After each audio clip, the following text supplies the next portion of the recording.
Добрый день, уважаемые слушатели. Извините за то, что задержали. По техническим причинам, да, пришлось немножко задержаться. Итак, зовут меня Лушикова Ирина Васильевна. Я педагог-психолог, занимаюсь замещающими семьями. И сегодня тема, которую я хочу с вами сказать, так как у нас час, когда мы можем с вами пообщаться, вы можете мне задавать вопросы в чате, я на них отвечу. Итак, тема «Свой-чужой ребенок. Как правильно выйти из конфликта с подростком». Давайте начнем с сути подросткового кризиса, в принципе, из-за чего возникают у нас конфликты ребенка с подростками, взрослого, соответственно, с другой стороны. Суть подросткового возраста.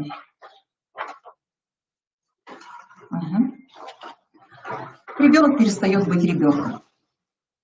Отношения зависимости, которые были у него с родителем, когда он, с одной стороны, рассчитывал на защиту, на заботу, с другой безоглядно им доверял, слушался, уже заканчиваются.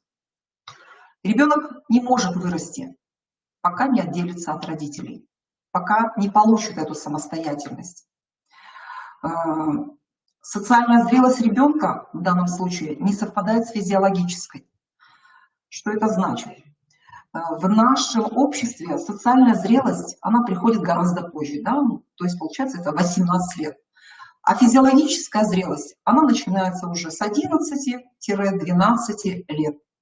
Соответственно, вот эти несколько лет, они являются тяжелыми и для родителей, и для ребенка. Родители ожидают, что подросток будет таким же управляемым, как ребенок, но при этом столь же разумным, как взрослый. То есть получаются такие качели. И родители отправляют ребенку двойное послание, считая их одновременно и маленькими, и большими. Да? То есть вроде бы хотим, но не получается. А почему? Давайте здесь остановимся на том, что же происходит. Итак, физиологическая точка зрения. Начинается гормональная перестройка, которая вызывает эмоциональный скачок. Подросток чувствует, что его настроение ему уже не принадлежит. Ему почему-то плохо вдруг становится непонятно из-за чего. Рассудок подсказывает, что объективных причин на это вроде бы и нет, но эмоционально сил уже не хватает. И это у детей вызывает чувство, что они как будто какие-то ненормальные. Им кажется, что так будет всегда, и что они никогда уже не будут управлять своим настроением и состоянием. То есть это действительно так. Кроме того, происходит созревание определенных участков головного мозга, в процессе которого возникает дисбаланс. Ведь часть мозга, которая отвечает за решение, за осознание, за поведение, они работают не скоординированно. И поэтому то, что подросток хочет делать, что думает и что делает на самом деле, иногда не совпадает. И при этом он даже не может этим управлять. Беспроблемный подростковый возраст, управляемый подросток, который делает то, что мы хотим, то есть мы фактически запрещаем ребенку сепарацию. Не даем ему отделиться от нас и ощутить себя самостоятельным. Все равно подростку в любом случае нужно выплывать, как говорится, за буйки. И сейчас это с точки зрения физиологии.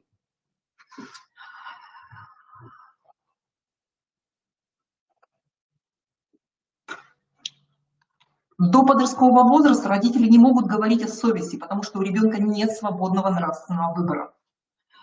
Такова суть подросткового возраста, что все, что до этого времени доставалось ребенку даром, так сказать, в кавычках, это ценности, это представление, то, что хорошо и то, что плохо, он должен либо присвоить, либо сделать полностью своими ценностями, либо отвергнуть, так сказать, раскритиковать. И прежде эти ценности и принципы, так как они не принадлежат ему, то есть все, что мы ему предлагали до подросткового возраста, то есть получается, это были не его, это были родительские ценности. И поэтому мы не можем говорить о совести. А совесть это что? Это способность личности самостоятельно формулировать какие-то нравственные обязанности, реализовывать какой-то нравственный самоконтроль, требовать от себя выполнения А так как нет вот этого свободного нравственного выбора, соответственно, ребенок и, получается, и совесть начинает развиваться вот отсюда, да, с подросткового возраста.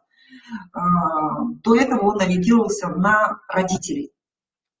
А если же он вот в данном случае так и останется, да, то есть у него не будет вот этих ценностей, то, соответственно, он и, мы иногда очень часто говорим, бессовестный, да, то есть почему ты не ценишь вот это, почему ты не берешь то, что тебе было там сказано в голову, а потому что это не его ценность, он это не прожил, он его не подверг критике, он то есть не проявил самостоятельности в этом отношении. В него как в ящик загрузили то, что может там лежать, а он этого не присвоил, ну, то есть не подверг вот какому-то собственному анализу, нужно ли, а его ли это. И вот отсюда тоже возникают вот такие качели, возникают вот эти конфликты. Поэтому не стоит ставить целью, чтобы подростковый возраст стал легким. Да? То есть, да, хорошо, с одной стороны, что это все так латентно проходит, но с другой стороны вопрос, а будет ли для моего ребенка это полезно, да? А действительно ли вырастет он самостоятельным, с собственными какими-то ценностями в жизни, да? Ориентирами. Когда ребенок отделяется, он начинает отстаивать свои права и провоцировать ссоры. Подростки еще не достигли социальной зрелости, не могут контролировать свои поступки, поэтому определенные здесь необходимы, естественно, границы.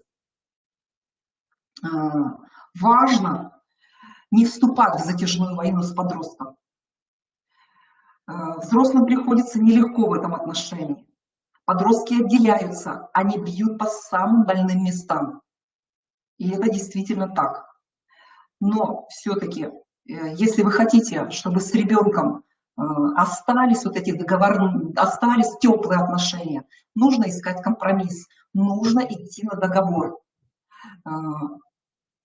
Каждая семья устанавливает свои законы и свои рамки, да, свои требования. И это было как до ребенка, так и устанавливается с его появлением, соответственно. Они, то есть вот эти рамки, они справедливы.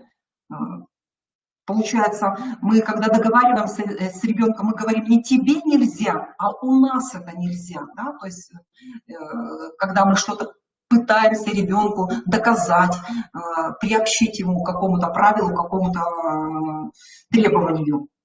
Дети хорошо чувствуют, когда речь идет об их территории и когда о территории других людей. Если дети что-то сломали, что-то, какую-то вещь потеряли, естественно, в этом случае они чувствуют, что нарушили ваши права, что вы возмущены. И как только вы начинаете вторгаться, то есть они это понимают, но как только взрослый начинает вторгаться в его территорию, да, возмущаться, что он, например, ты не сделал уроки, ты не подготовился, я смотрю, у тебя беспорядок в комнате, у ребенка начинается закономерный протест. Да? То есть это моя территория, это мои здесь какие-то права, мои, соответственно, правила, значит, нужно договариваться. Значит, нужно изначально еще на берегу делать какие-то определенные, как говорится, требования в отношении и того, и другого. Бывает по-другому. Мы только думаем, что договорились, и при этом родители возмущаются. Но мы же с ним договаривались, что то-то, то-то, то-то. То есть ты приходишь, делаешь уроки, или ты приходишь, выносишь мусор. Это твоя обязанность. В таком случае мы задаем вопрос, а как был вот этот процесс переговоров произведен, да, так как говорится. И родители чаще всего отвечают, ну вот я ему сказала то-то, он с этим там что-то пытался не согласиться, и тогда мы, как говорится, на другой переносим вектор. Когда мы договариваемся, это значит, что другой человек имеет право голоса. От слова договориться значит договорить. Первый договаривает до конца, второй тоже договаривает, да? То есть все, что он в этом отношении, то есть, считает важным и нужным. И значит, если это договор, он имеет право отказаться. В противном же случае это уже будет называться по-другому. То есть если я велела, значит, это уже приказ. То есть, поэтому во взаимоотношениях с подростком родитель так и проговаривает. То есть я тебе приказала то-то, то-то, то-то. Да? Очень часто мы пытаемся ребенку навязать справедливость, навешивая что ярлык на то, что на самом деле к справедливости в принципе не относится. Да? То есть очень часто мы говорим, это несправедливо, ты несправедливо поступил. Если же мы что-то просим ребенка, да, то есть просьба – это тоже коммуникативный акт. Оно предусматривает также отказ. То есть, соответственно, опять-таки оперируем словами правильно. Если договорились, значит договорились.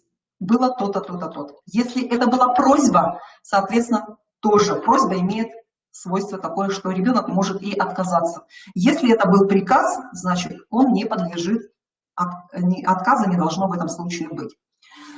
А всегда ли необходимо договариваться? Да? Тогда может быть такой встречный вопрос.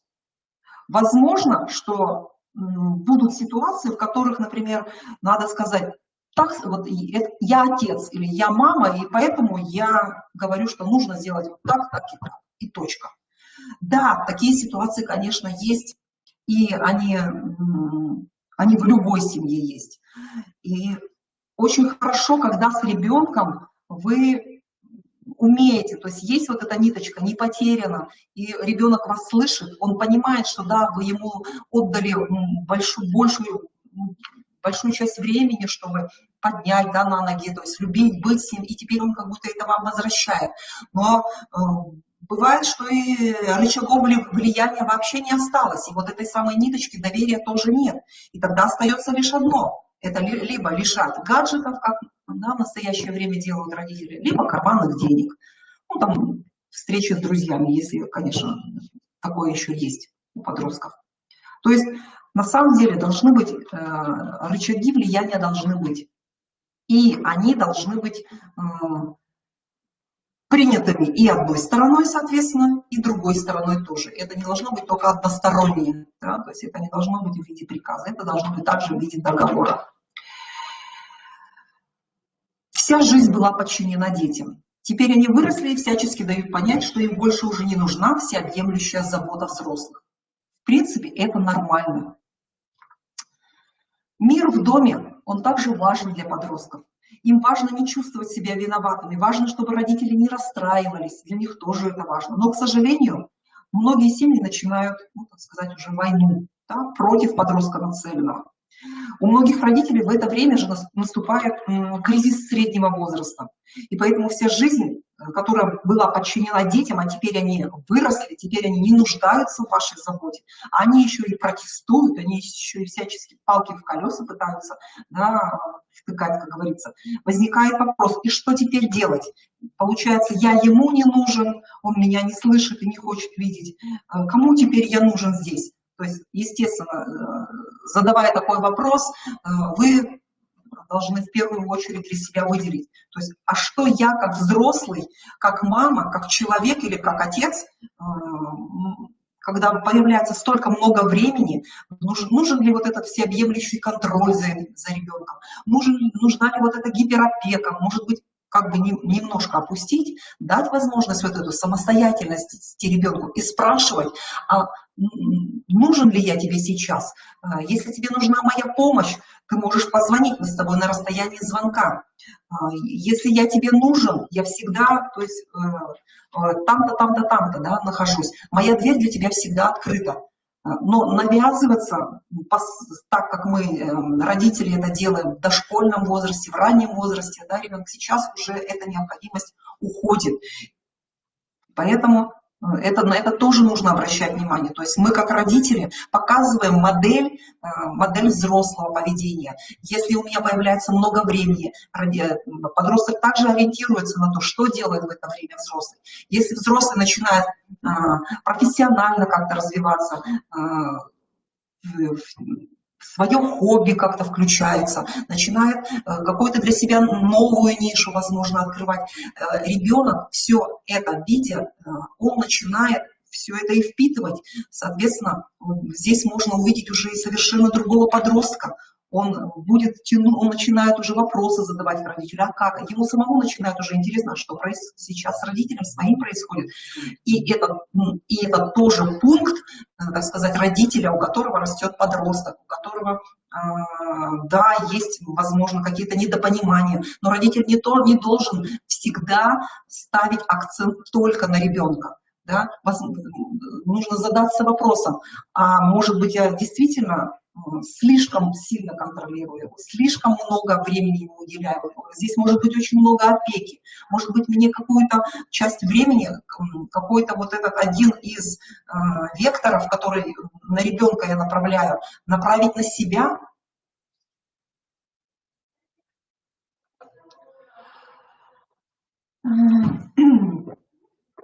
Если чем больше родитель старается оградить детей от мира, тем больше это начинает пожирать их изнутри. Ну, это вот то, что я, в принципе, сейчас и сказала, что не нужно ребенку, когда родитель много-много-много-много времени посвящает ему. Оставлять канал общения открытым, чтобы подросток знал, если ему станет тяжело, если он ошибется, что ему будет нужна помощь, и можно будет прийти к родителю. Естественно, что если мы сейчас проговорили с вами вот ту суть подросткового кризиса у ребенка, который живет в семье, который кровный, да, ребенок своим родителям. Если же это приемный ребенок, здесь, кроме вот этих кризисов, вот этих, которые возникают у нормотипичного ребенка, еще наслаивается и, во-первых, тот опыт дает о себе знать, опыт чаще всего негативный, прожитый ребенком либо в детском доме, либо в неблагополучной семье, откуда ребенка изъяли, и плюс те травмы, которые ребенок перенес. А их как минимум не меньше 2. Да? То есть, во-первых, его изъяли из семьи, это первая травма. Ну и вторая, это вот травма того, что, скорее всего, было в этой семье. Ребенка из семьи изымают не из-за того, что там хорошо и прекрасно, да? Скорее всего, там было насилие, у ребенка были какие-либо неудовлетворенные потребности, чаще всего это базовые потребности, и с этими неудовлетворенностями, с этим негативным опытом ребенок приходит к подростковому возрасту. Да, и это все наслаивается, и, естественно, это еще с большей силой сказывается и на родителях, и на самом ребенке. 80-90% детей, которые живут в детских домах в настоящее время, это подростки. Почему такой большой процент? И почему именно это подростки? Ну, во-первых, подростков не хотят брать в семью, потому что опасаются определенных сложностей, потому что это подростковый кризис, потому что это сложно с ними, потому что я не смогу найти с ними подход, а вдруг не получится. То есть вот такие страхи приемных родителей, да, можно слышать, когда предлагают подростка взять под опеку или же под усыновление. Если же родители не справляются с подростком, да, то есть вот взяли ребенка, к примеру, более младшего возраста, подходит подростковый возраст, они чувствуют, что не справляются, не могут с ним справиться. Естественно, они тоже чаще всего именно в подростковом возрасте они начинают делать возврат, да, то есть возвращают ребенка в детский дом, пишут отказ. Здесь же следует отметить и, конечно же, это родительские ожидания.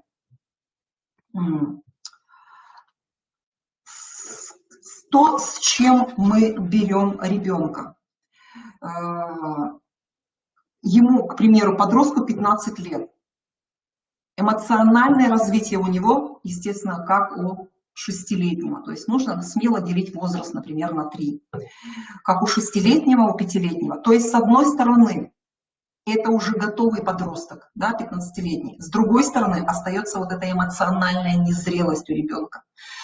Вы то имеете дело с подростком, которому 15 лет, который сопротивляется, то он тут же начинает нам эмоционировать, и мы видим, что это уже ребенок 5-6 лет, которому необходимо дать прожить вот эти детские этапы, и он уже требует иные потребности. И соответственно, родитель это должен считывать и предлагать уже вот здесь другое, да, совершенно. И помощь такая детям – это вечный баланс. Баланс между уважением к мнению ребенка и это эмоциональный вклад в этого маленького ребенка, и, естественно, удержание собственного авторитета как взрослых. Да, сложно. Ну, к сожалению, да, вот приемный ребенок, с одной стороны, это вроде бы и подросток, а с другой стороны, это еще и ребенок, который недополучил тепла, любви и голоден эмоционально по вот всем этим недостающим частям, да, недостающим потребностям, которые он не получил. Есть еще одно отличие, то есть среди воспитанников детских домов есть такие дети с опытом в жизни в семье, и те, которые, так как только вот сразу после детского дома, например, к вам пришли, и, соответственно, на это также следует обращать внимание. Ребенок, который жил в семье, он знает, он чувствовал, что такое забота родительская, знает, что такое любовь взрослого. У него была готовность воспринять ее и от других, то есть приемных родителей, да, и поэтому отношения можно в данном случае быстрее складываются. С другой стороны, у них гораздо острее вот этот внутренний конфликт начинает проявляться, который связан с тем, что вот я же вроде бы должен любить своих кровных родителей, и никак не могу допустить любовь вот этого приемного родителя, который мне только все должен, да, ты должен меня накормить, должен мне деньги за это, должен там еще чего-то пятое, десятое. И в этом случае подростки тоже начинают бессознательно начинают агрессировать с приемными родителями, начинают неблагодарно как-то, да, вести, возможно, себя, может быть, даже как-то и в словах это начинают выражать. Родитель, да, то есть должны с холодной головой, эмоционально, как говорится, быть немножко, пыл выпустить, да, то есть, и подойти к этому с тем, что проговорить с подростком. Да, любовь, она бывает разной. Любовь к матери – это одна любовь. И это нормально, что он любит свою маму. Маму необходимо любить, помнить и так далее, да. Но есть еще другая любовь. Это любовь вот как раз-таки приемных родителей, к приемным родителям. И это тоже любовь. Ты можешь, к примеру, сказать, что ты можешь назвать ее как ты считаешь нужным. Пусть это будет уважение, пусть это будет, я не знаю, проявление какого-то тепла, да, то есть вот как в данном случае договориться приемный родитель с ребенком, так это и будет. Но если он чувствует, что в этом отношении, да, есть какие-то проблемы и постоянно ребенок агрессирует, на какой-то конфликт вызывает, то об этом нужно говорить, об этом нужно разговаривать. Не спускать это на то, что он меня не любит, он не хочет, он там со мной агрессирует всегда, меня вызывает на конфликт. Скорее всего, ребенок с чем-то не может согласиться, с чем-то не может внутри себя, как говорится, договориться. Первым всегда шаг делает, естественно, это взрослый человек. Дети, которые отказные, то есть те, у которых, например, опыт проживания в семье, ну, как говорится, по нолям, то таких детей еще называют деревянными. То есть они с самого рождения учатся уже не чувствовать боли. И поэтому их эмоции, они гораздо глубже спрятаны. Они все избегают привязанности, они боятся привязаться к новому человеку, потому что, а вдруг опять будет больно. И опять вот этот разрыв, да, опять невыносимая боль, которую он уже когда-то прожил, и сейчас как форма защиты он не хочет именно к этому человеку привязываться. Иногда родители, может быть, слышат, да, такое слово, как нарушенная привязанность и, там, и так далее, и так далее. Это именно то вот сюда как раз-таки, что ребенок, возможно, боится к вам привязаться, да? Он боится начать все сначала, а вдруг вы, ну, то есть, так сказать, откажетесь опять от него, да? Что вы, ему снова нужно будет выстраивать, а это больно, это неприятно. Они привыкли, что рассчитывать не на кого, кроме как на самого себя. И поэтому такие дети, они всегда привыкли все контролировать. У них стоять, быть отстраненными несколько, да, вот от ситуации. И это не потому, что они плохие, да, вот они не пускают себя, не подпускают себя на какие-то сокровенные там разговоры, а просто они для выживания выбрали именно вот такой путь, да, то есть сказать, он непростой и для родителя, и для ребенка, но почему-то, вот, чтобы выжить, они вот так себя ведут. Да, мы как родители, как если бы вы как приемный родитель пытаетесь достучаться, ребенок все время вас не принимает, как-то пытается оттолкнуть, все время что-то против, не желает, даже за руку может, ну, за руку в подростковом возрасте уже не держится, да, но это именно возможно отсюда. И тогда первый шаг, конечно же, делает взрослый. Понемножку, потихоньку мы вот этот конфликт, да, в кавычках, мы начинаем все-таки с самого малого. Ну, то есть представляете его, что он младенец. Вот как вы начинаете контакт с младенцем? Да, то есть сначала зрительный, потом уже, если дает дотронуться, уже начинается понемножку, потихоньку тактильный контакт. То есть возраст ребенка всегда нужно делить на 3 и представлять, что вот перед вами вот этот сейчас ребенок эмоционально голодный и всегда выстраивающий много-много-много защит. Эти защиты он выстраивает относительно того, не относительно того, а всегда со знаком минус. Да, то есть это никогда не бывает, что ребенок в своем поведении выстраивает защиту и вот предлагает вот все такое прекрасное и замечательное и в поведении. Нет, это всегда со знаком минуса. Мотивация подростков.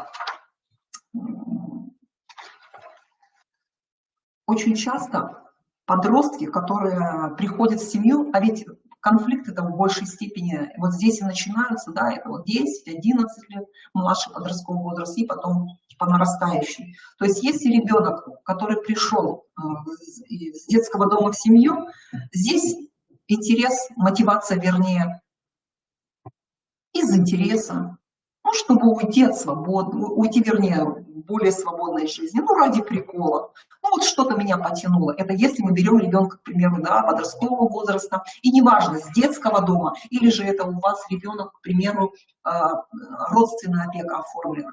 То есть ребенок все равно приходит в новую семью, все равно это для него что-то новое, и ему нужно приспосабливаться.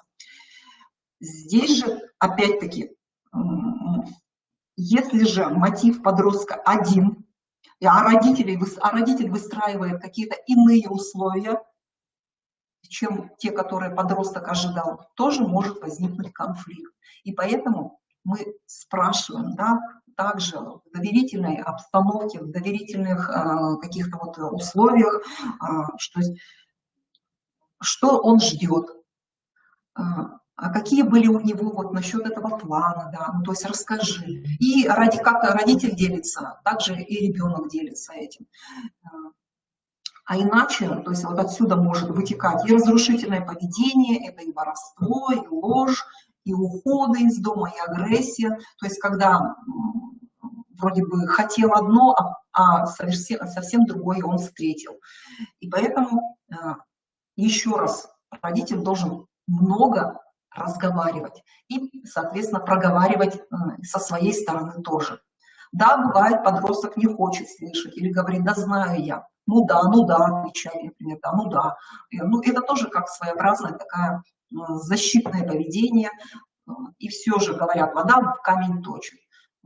Мы, как родители, все равно мы обязаны до такого ребенка достучаться. Мы знали, какой шаг мы делаем, что это ребенок с огромным толстым панцирем, внутри которого боль, непонимание, вот этот голод эмоциональный, потребность до любви. Но изначально нам нужно, как говорится, растопить лед, который вот все это держит внутри. Очень часто приемная семья для подростков не всегда является самоцелью. Родители высказываются, например, думают, что вот он с нами навсегда, и самоцель это будет, например, любовь, добрая семья, всегда мы будем вместе. А подросток думает, может, иначе совсем. То есть Я с ними не навсегда, ну, то есть он, к примеру, рассуждает, как может рассуждать? Ну, вот здесь научусь у них чему-нибудь, школу закончу, там, пойду работу какую-нибудь, выучусь, да, в среднеспециальном, чаще всего учебном заведении, и пойду работать. Ну, а дальше как-то сам. И поэтому в данном случае родителям нужно менять установки, что присваивать к себе ребенка не нужно. Это тоже может быть вызывать какой-то конфликт. Ребенок – это свободная личность. Да, он может вылететь из гнезда и даже не жалеть об этом. То есть родитель должен быть и на это быть готовым к тому, что это может случиться. И не нужно всегда какие-то здесь по поводу вот данных событий устраивать там конфликтные, да, вот эти стычки и так далее, что он говорит одно, вы совсем имеете в виду другое. Опять-таки, нужно уметь выслушивать до конца, договаривать, да, слово договариваться. То есть он договаривает, вы договариваете, вы на чем-то сходитесь, какой-то компромисс находите. Сегодня, здесь и сейчас это так. Через какое-то время, можете сядете снова об этом же разговаривать. Время течет, все меняется. Ребенок, все равно у него не один и тот же сценарий всегда жизни. Да? Где-то он что-то смотрит, где-то что-то слышит, какие-то какие-то фильмы, что-то подростки там рассказывают и так далее. То есть постоянно вот эти видения, да, перспектив, оно все равно меняется с каждым разом. Ну и, естественно, нужно помнить только одно, стоит помнить, что мы тебя, то есть в детский дом не отдадим, да, и человек должен, все-таки ребенок об этом знать и помнить. То есть если мы в конфликте с ним, да, у нас что-то там не складывается, недопонимаем, и все-таки то, чем мы должны заканчивать разговор с ребенком, это должно быть что? Дорогой мой, да, сейчас у нас с тобой, возможно, недопонимание, там сложные времена. В любом случае, в детский дом мы тебя обратно не вернем никогда. Ну, это будет для ребенка как какая-то опора, да, то есть какое-то основание, что меня здесь примут, меня здесь выслушают, и мы все-таки найдем вот эти общие точки, да, так сказать, договоримся. Если же каждый раз родитель и эмоционируя, то есть на эмоциональном таком подъеме решает какие-то конфликты, то, естественно, бывает, что и не в духе, как говорится, может проговорить, что ну и иди тогда там в свой детский дом, ну и обратно тогда возвращайся туда, если ты там с нами не хочешь быть, жить и так далее. То есть нет, всегда нужно заканчивать любой конфликт, и первым это всегда делает, естественно, родитель. То есть, да, у нас сейчас с тобой не получается договориться, да, мы сейчас, скорее всего, друг друга недопоняли, недопонимаем, и на плюсе заканчивать. Это должно быть, ну, как в любых взаимоотношениях, в принципе. То есть есть же формула общения: 3 плюса, 3 минуса, 3 плюса. То есть начинаем всегда с хорошего, затем проговариваем то, что мы хотим решить в данный момент, здесь и сейчас, с подростком, неважно, с тем же, со своим супругом, и заканчивать всегда тоже на плюсе. То есть мы даем как будто бы ему возможность вот эту, когда заканчиваем на плюсе, что не все потеряно, ниточка, она есть, и я могу еще раз прийти к моему родителю, и он меня вот так же примет и выслушает. И он это должен чувствовать, да, вот на таких отношениях со взрослым. Приемным родителям необходимо примириться с прошлым ребенком. У многих подростков приемных, естественно, у них есть это прошлое. Они могут контактировать со своими родными и даже часто мечтать, что вырастут и вот и уедут, да, или же вот вырасту и буду искать свою мать, да, хотя, может быть, она как раз-таки вот с зависимостями и так далее, вовсе вообще и не желает. У ребенка это внутри есть, и он с этим живет. И, возможно, это ему и дает какие-то силы, да, жить и взаимодействия какие-то выстраивать. Если приемные родители пытаются закрыть эту страницу жизни подростка, это может привести, естественно, к взрыву в семье. Для детей разрыв тонких связей, он очень травматичен. Необходимо уважать прошлое ребенка и, естественно, искать силы все-таки его поддерживать.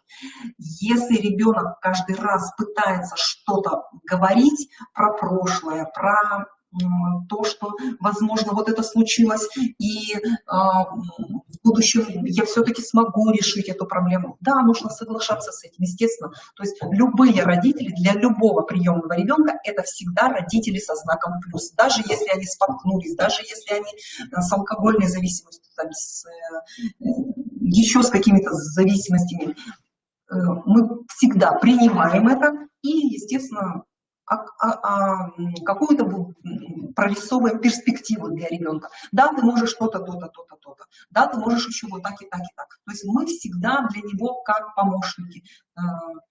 Те, опять-таки повторюсь, да, к которому ребенок может обратиться. Мы не обрываем эту связь, да, мы не говорим, что а что тут искать-то, где она? Вот ушла и все, то есть потерялась. Где ты ее будешь искать? Ребенок живет с надеждой, да. Предлагаем, хочет искать, пожалуйста, вот интернет, вот там то-то, то-то, да, ты можешь это все делать.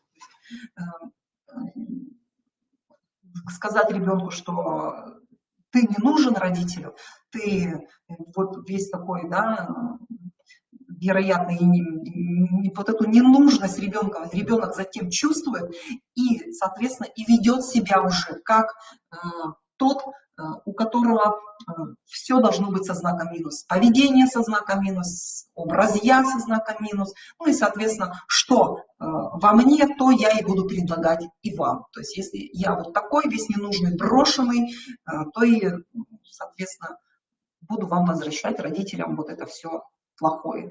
Поэтому нужно ребенку вот эти положительные, да, пусть по капельке, но все-таки в него что-то туда, как говорится, делать вклады. Не ждать любви и благодарности от приемного ребенка. Очень часто родители уже, будучи, например, то, что вот мы в него столько вложили, и туда-то мы ходим, и на секции мы ходим, и здесь-то мы его и одеваем красиво. А ребенок, ну, вот такой неблагодарный, да, ну, то есть тогда здесь опять-таки родителю нужно поменять установки, во-первых, да. Кто брал ребенка? Ребенка брал родитель. Просил ли этого ребенок? Нет, ребенок этого не просил. Будет он благодарен за все это? Да, может быть, да, скажет когда-нибудь спасибо, а может и не скажет. То есть, если мы вот таким образом, да, родитель будет настраиваться, и родителю будет легче, и ребенок будет это чувствовать, соответственно, да, и более взаимоотношения будут на таком, на спокойной ноте, да, проходить. Ребенок в подростковом возрасте, он стремится к сепарации, к отхождению от родителей, к объединению с друзьями, с ровесниками, как говорится, со своей стаей хочет быть. А приемные родители со своей стороны тоже пытаются стать вот этой стаей, да, для подростка, но нельзя ждать, что вот вы и он, вы броситесь, как говорится, друг к другу, да, и будете как такие друганы и так далее. То есть нет, эта притирка может быть очень жесткой, а ее может быть и вообще не быть. То есть ожидание того, что это будет, и будет вот эта благодарность, будет много любви, вот, если к этому спокойно, да, то есть отпустить вот это, как говорится, когда мы отпускаем то, что очень-очень-очень там хотим, оно, возможно, само и придет. То есть отпустите вот это, живите то и принимайте ребенка таким, вот какой он здесь и сейчас. Он требует то-то, то-то, то-то, да, какие-то вот у него нерешенные проблемы, какие-то потребности, которые у него не удовлетворены, которые, скорее всего, он недопонимает. А родитель, в свою очередь, воспринимает это тоже по-своему и решает, может быть, совершенно иные задачи, а не те, которые вот здесь и сейчас нужно бы разобрать, то в этом случае, естественно, лучше пойти к специалисту, и который, возможно, на все это посмотрит под другим углом. И, как говорится, и вам в плюс, и ребенку в данном случае тоже легче. Угу. Так, дальше у нас. Родителю важно понять, что ребенок принесет в новую семью, весь свой предыдущий жизненный опыт. Да, то есть, к примеру, подросток приходит в семью, родители очень хотят, чтобы он их называл там мамой, отца называл папой, вот он уже год с нами, 2 года, а все никак не желает. Ну, тоже к этому нужно относиться спокойно. Да, у ребенка есть свои родители, скорее всего, он их помнит, и поэтому как бы желать от того, что он сейчас вот изменится и будет совсем другой, нет, он может вообще не измениться. Он может быть до 18 лет будет так и называть вас, например, там, Анной Петровной, да, или просто тетя Аня. И это тоже нормально. Здесь ведь, да, нужно все-таки вот этот свой вектор несколько в иную сторону повернуть. То есть, возможно, не на этом акцентировать, отпустить это все, а на то, что он ценит вас, что ему нравится с вами делать, то, что у вас вместе получается хорошо. То есть вот на это обращать внимание, а не на то, что он вас там не так называет, не так зовет и, возможно, всегда сравнивает, например, с мамой, если он ее помнит, и если он, например, пришел в семью уже в более таком взрослом возрасте. Отпустить этот момент.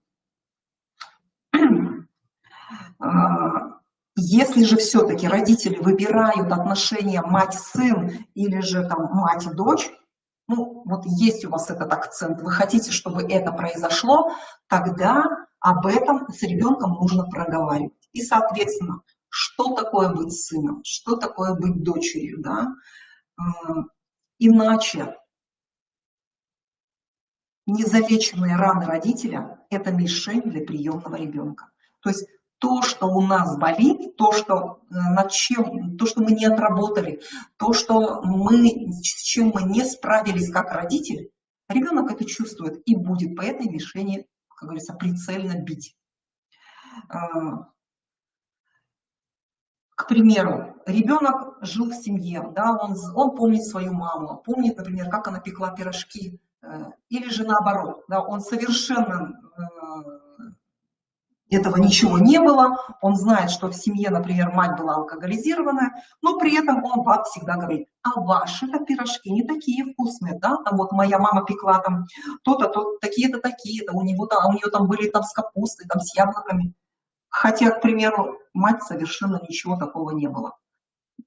И такое может быть, и это тоже нужно принять. Да? То есть ребенок, скорее всего, в данном случае чувствует, что вы не принимаете его будущее, не принимаете его вот этих алкоголизированных, да, родителей с этой зависимостью.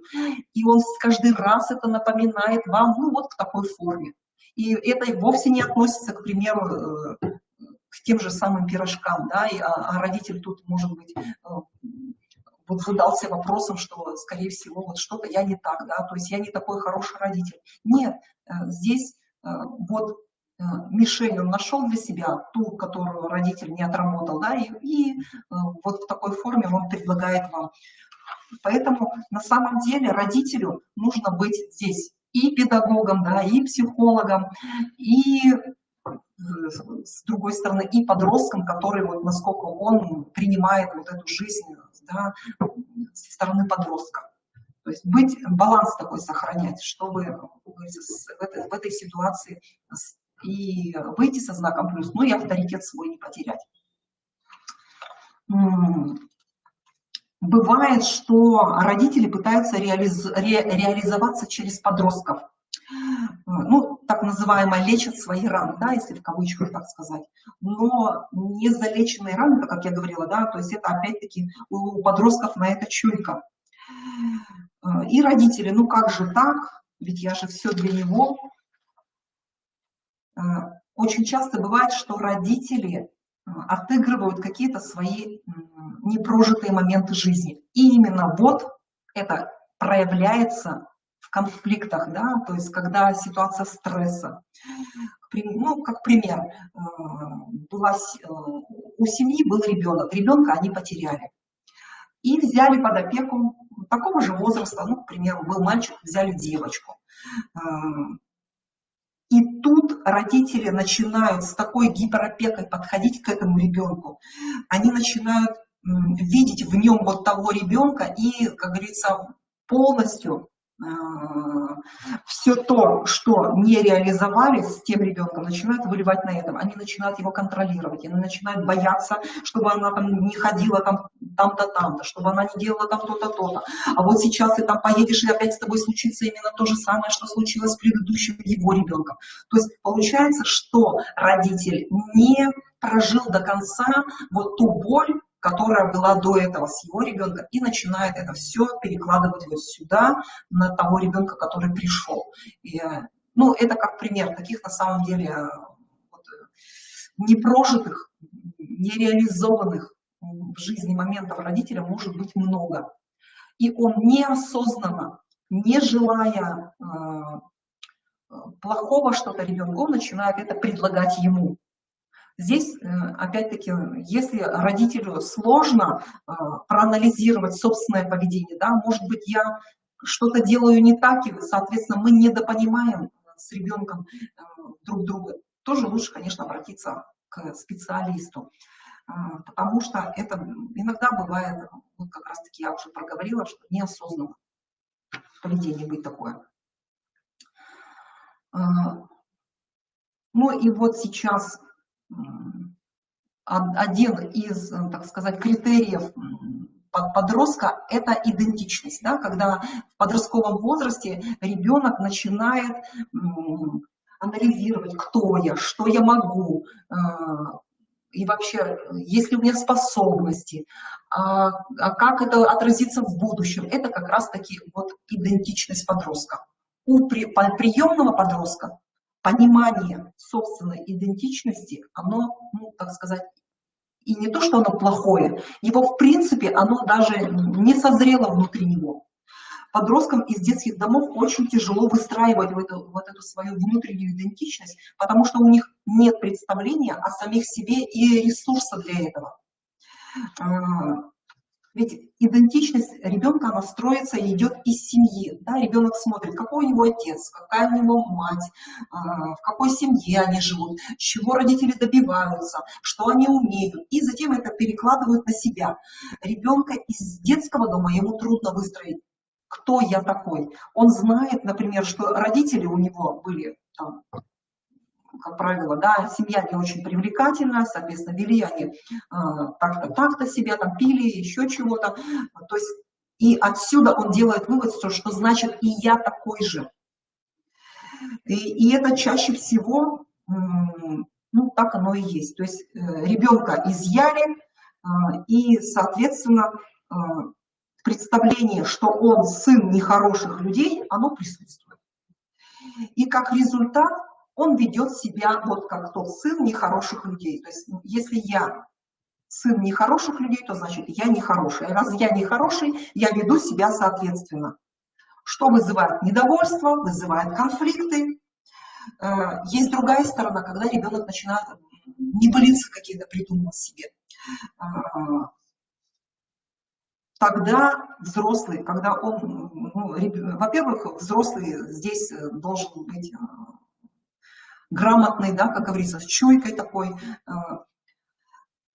В этом случае мы должны очень быть внимательны к самому, во-первых, ребенку и проговаривать ему в этом отношении всегда много и всегда с положительной стороны. Ты хорошо рисуешь. Заметив, например, когда он сделал там что-то, ну, там, в школу нужное, а может быть даже и не просто, и не в школу, а просто он рисует, вот у вас есть такая у него, например, способность. А еще мне нравится, когда ты вот то-то, то-то хорошо делаешь. Представляешь, у тебя вот это и это хорошо получается. У ребенка вот эти крупицы начинают внутри складываться, а это и есть, собственно, я. То есть я идентичность, да, как говорится. И как выхлоп такой, ребенок начинает, соответственно, себя вот так и вести. А если мы всегда будем подытоживать и говорить, так, у тебя вот это ничего не получается, и это у тебя не ты этим не справляешься, и вообще ты похож на своих родителей, и точно вот тебе, ты только можешь грузчиком работать, и вообще школу, скорее всего, и не закончишь. То есть мы опять-таки вот ныряем с головой вот в этот самый конфликт сами же родители и не даем возможности ребенка, и ребенка топим, и не даем ему оттуда возможности выплыть, как говорится. Родители должны первыми и понять, и делать шаг в сторону с этого. То есть, да, ребенок, скорее всего, чувствует себя вот таким неполноценным. Значит, мы как родители делаем какие-то шаги в отношении того, чтобы ребенок все-таки по-другому начал как-то про себя думать. Размытые ценности. У ребенка из детского дома очень смазаны представления о ценностях, о том, что такое хорошо и что такое плохо.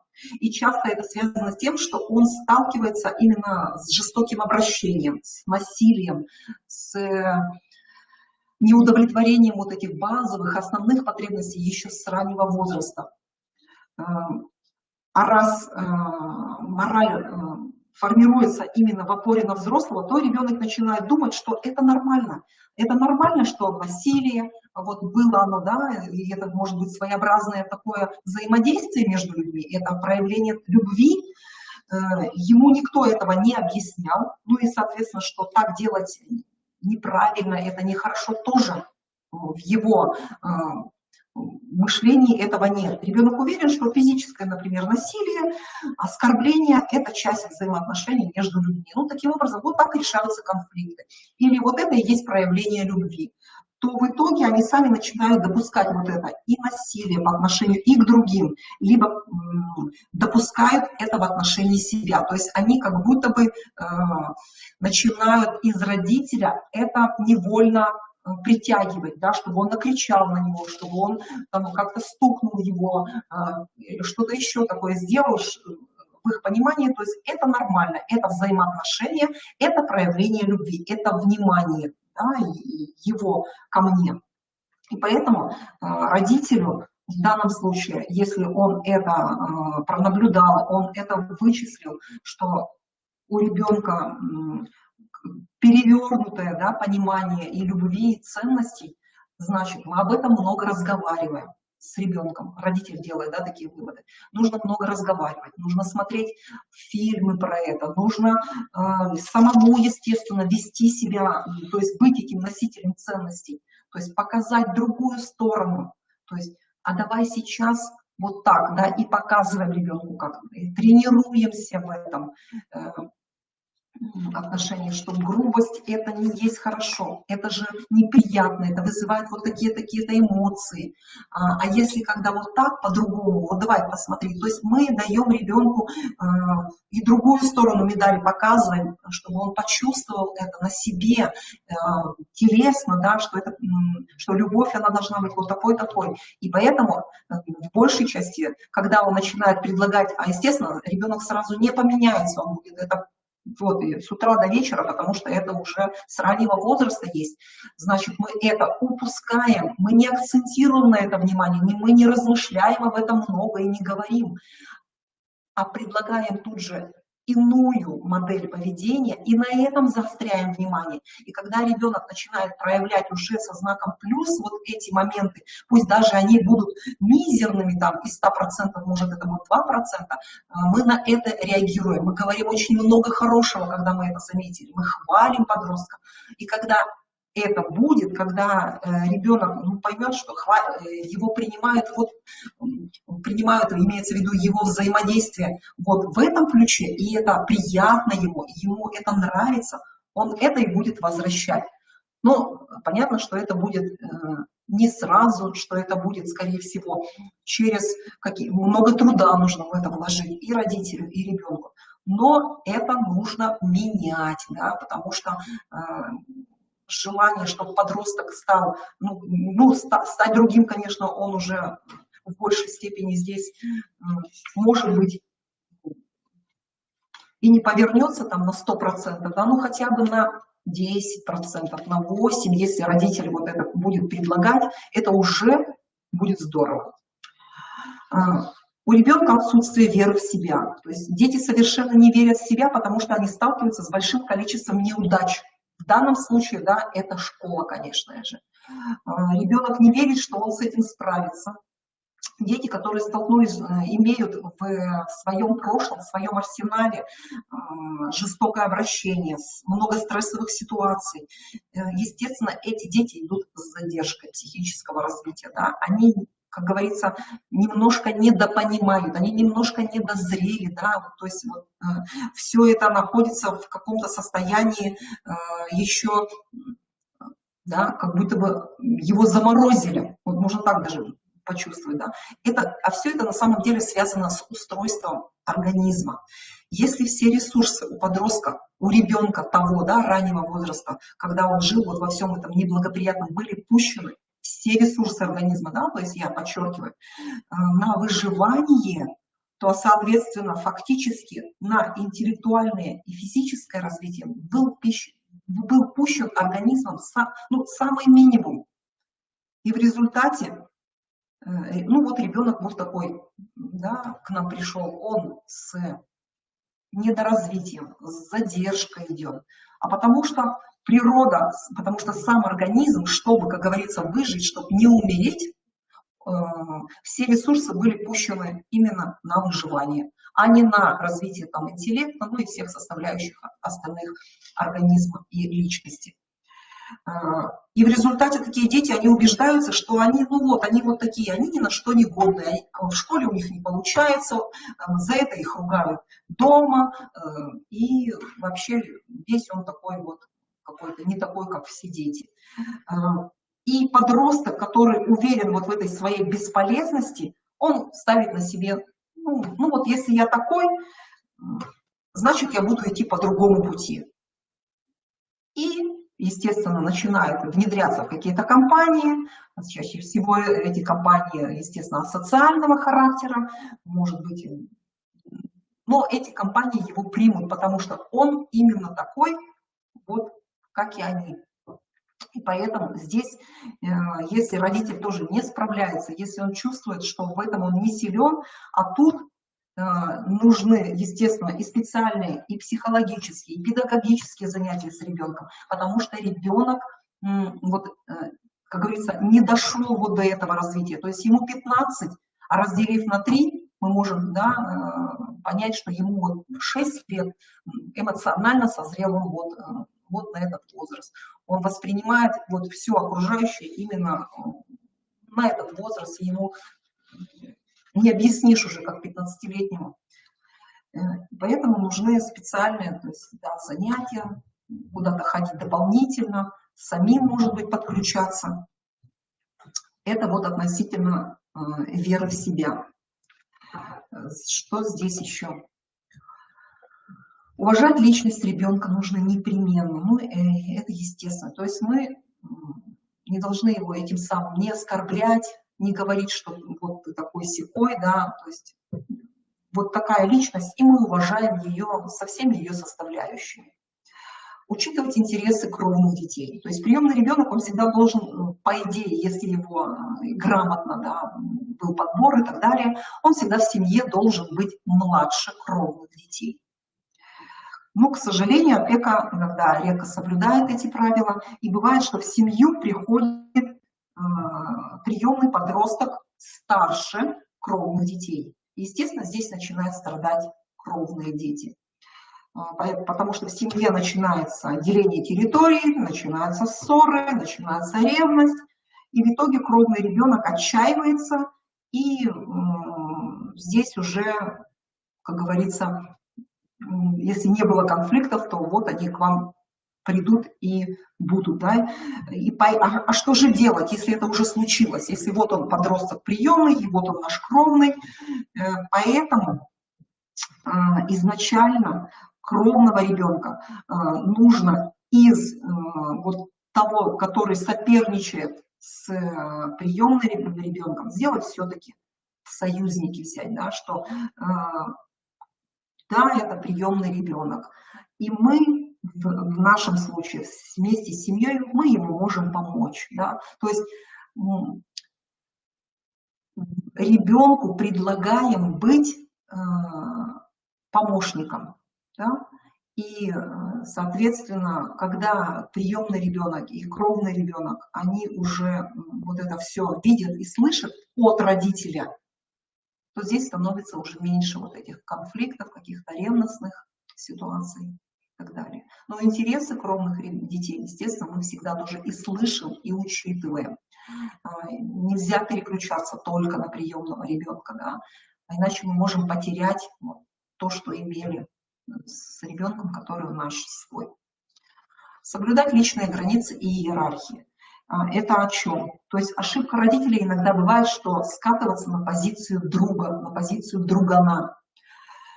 В первую очередь родителям, вернее, в первую очередь детям нужен родитель, нужен взрослый человек, который знает, как поступить в этой ситуации, который имеет опыт, когда он может подсказать в любую минуту, к которому можно обратиться как к человеку знающему, который разбирается во всем этом. То есть вот это нужно прежде всего ребенку, который достиг уже 10, 11, 12 лет.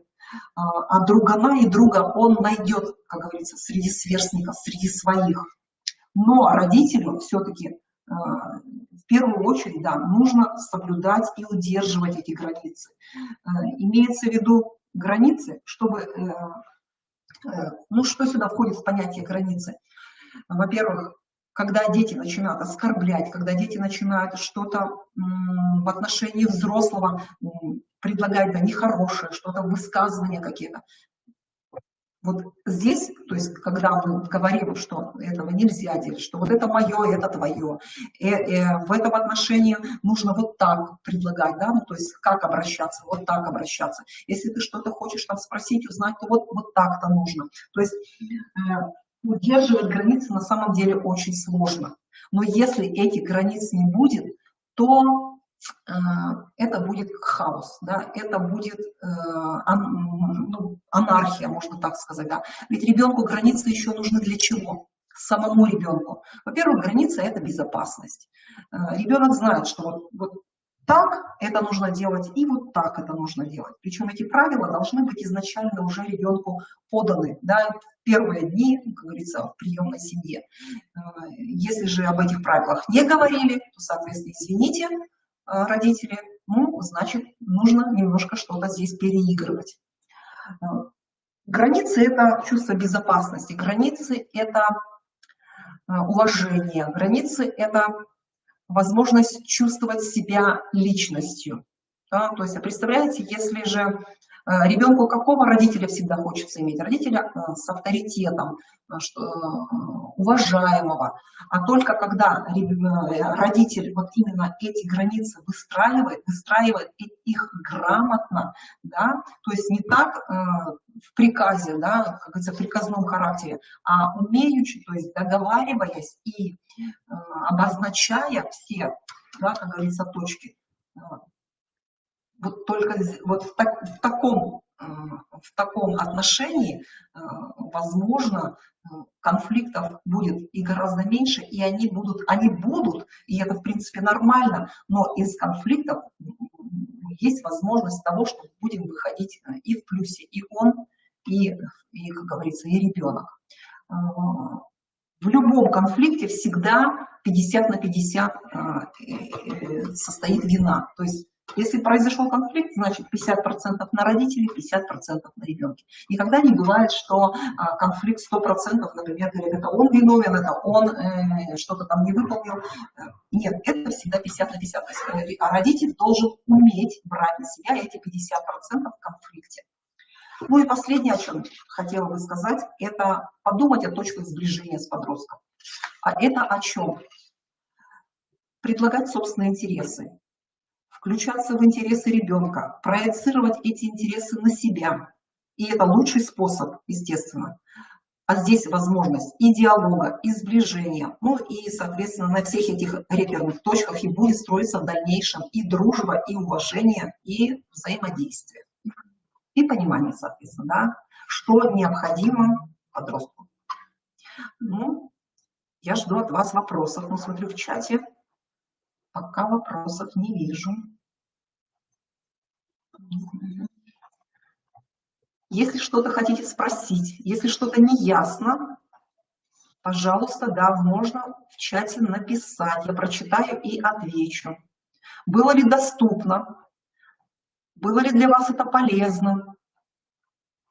Возможно, что-то хотите на какой-то вопрос более полно узнать ответ, тоже можете это прописать. И мы в дальнейшем, как вебинар, тоже можем раскрыть эту тему. Ну, так как вопросов нет, буду заканчивать. Всего хорошего. До свидания.